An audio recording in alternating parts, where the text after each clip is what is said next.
Thanks for joining us. Today we're going to be talking about Apple and their potential new product, the iBike. So to start off, Apple is a global leader in technology and innovation. They have a really strong integration of hardware, software, and services, creating the coveted Apple ecosystem. This really increases customer retention and loyalty. People just buy Apple products time and time again. They have really strong financial strength, which puts them in a great position to enter a new industry.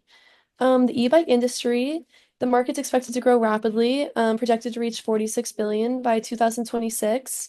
E-bikes align with consumer trends right now that favor sustainable and health-focused transportation, and Apple is perfectly positioned to disrupt this industry. All right, jumping into the industry analysis and competitive landscape. The e-bike global market value is projected to have a 50% compounded annual growth rate, driven by environmental awareness, urban congestion, increasing health consciousness, supportive government policies, and technological advancements. Under the US, one example of a policy is the e-bike act. This provides a 30% tax credit to make e-bikes more affordable. An example in Europe is anti-dumping laws, where they protect local e-bike manufacturers from unfair foreign competition to support domestic industry stability. These policies help grow the e-bike market, and we see great future projections from this. Looking at the competitive landscape, there are two different types of competitors, the traditional manufacturers and the tech-focused entrants. Some of the main competitors under the traditional manufacturers are Trek, specialized in Giant, and for tech-focused is Rad Power Bikes and Van Move. Now I'll be jumping into company analysis, starting off with Apple's strengths. Apple's technological and expertise is a driver of its success with proven capabilities in advanced hardware and software development through, for example, the company's custom design chips. This expertise is rooted in Apple's advanced R&D capabilities with, for example, over 26 billion spent in 2022.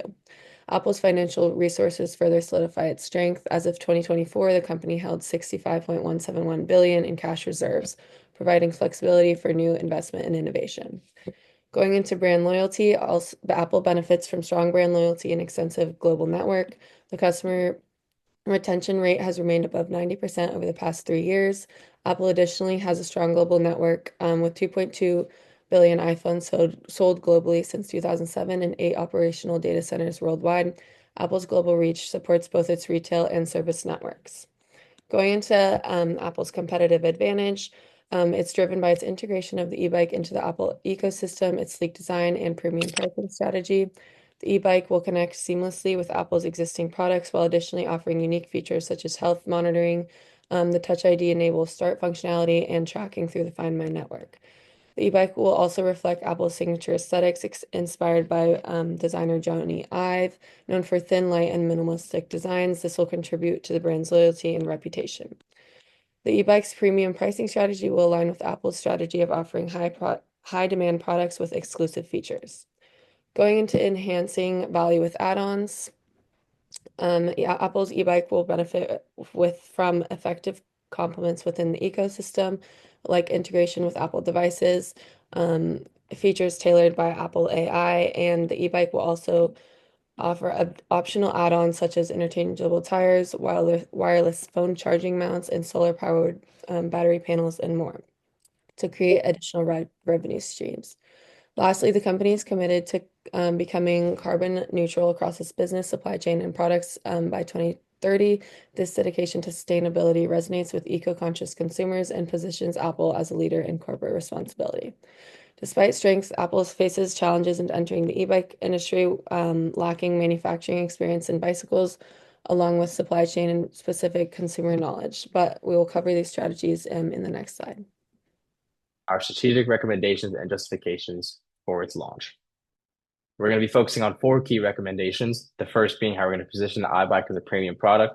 Second being the ways we're going to integrate it into the Apple ecosystem for ease of use. The third being how we're going to promote our customizable complements. And fourth being the ways we're going to emphasize ethical innovation with this product.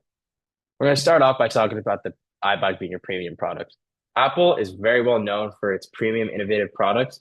And a lot of times this comes at a pretty penny. This is fine for Apple though, because we currently have a 93% loyalty rate with our iPhone users. And when we're able to put out sleek, high-end designs, just like this iBike example, customers have a high willingness to pay, and it's not going to be too big of an issue. The second thing we're talking about today is how we're going to integrate it into the Apple ecosystem. There's two real big factors that come out, and that being health and security. With Apple Health, our customers are going to be able to track their workouts and commutes, set fitness goals, and monitor progress in real time. On the security front, Find My and Touch ID are going to work perfectly to enable a secure locking system for added safety, and also having very easy location in case of theft or misplacement. Having the security advantage is going to make our customers feel so comfortable with having this product, and also that just ties into our connected user experience. Apple has a lot of user retentions, and having a product that has basically the same ecosystem that a lot of the other products use, it's gonna make everything run really smoothly for them. The third thing is we're gonna talk about how we're gonna be able to promote our customizable complements. These we divide into two categories, both physical customizations and technological ones. For physical, we've got things like skin wraps, tires, solar powered chargers, just a lot of different ways to make our customers' product feel unique and like it's their own.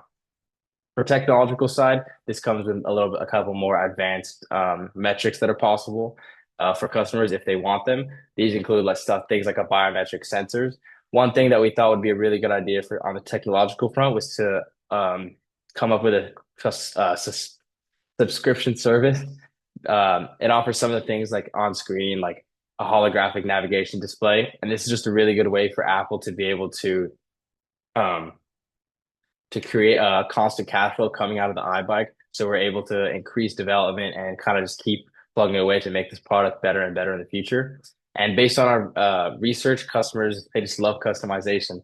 Around 80% of consumers are more likely to buy into a personalized experience, and they usually average at around 20%, a 20% price increase of thinking that it's worth it. Last thing is we're going to talk about how we're going to emphasize ethical innovation. Apple has committed to trying reducing carbon emissions and being like a green conscious company.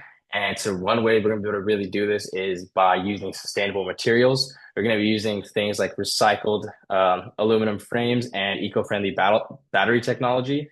And combining this with focusing on green cities such as Amsterdam and San Francisco, it's going to be a perfect way to position the iBike as a solution for ethical innovation. Okay, so the action plan consists of 5 phases. In the first phase, we're going to be doing an in-depth market analysis, identifying the customer segments, the demand, and the pricing. We're then going to develop a concept prototype of the iBike and validate this through test groups. In phase 2, we're going to establish strategic partnerships with suppliers specializing in iBike manufacturing and battery production. We're going to leverage Apple's existing logistics infrastructure to streamline the production and distribution, as well as leveraging the sustainability aspect of the iBike to secure partnerships. In phase 3, we're going to be focused on production and the initial launch preparation. Marketing campaigns targeting early adopters, emphasizing innovation, sustainability, and integration, with a focus on quality control and sustainable practices. We're going to develop well-trained customer service teams that can provide comprehensive support for the iBike. In phase 4, we're going to launch the iBike in key markets where green transportation and adoption rates are high. So San Francisco, Amsterdam, Berlin. As well, we're going to offer early promotions to Apple's loyal customer service to build momentum. The goal here is to achieve 15% of the e-bike market share by 2027. Now, moving forward, we're going to continue to introduce updates to the iBike through the software integration. We're going to expand geographically to tap into new markets, so Asia, Latin America, and we're going to collaborate with governments to promote sustainable commuting. By doing all this, we're going to position Apple as a leader in the e-bike market. In conclusion, Apple is well positioned to enter and dominate in the e-bike market. There's rapid market growth in the e-bike industry. Apple can utilize strategic expansion, which diversify their product offerings. They have premium positioning. This aligns with their sustainability goals. They have an extremely leverageable brand name, and their Apple Tech integration will redefine e-bike features for the market, as well as their innovative design.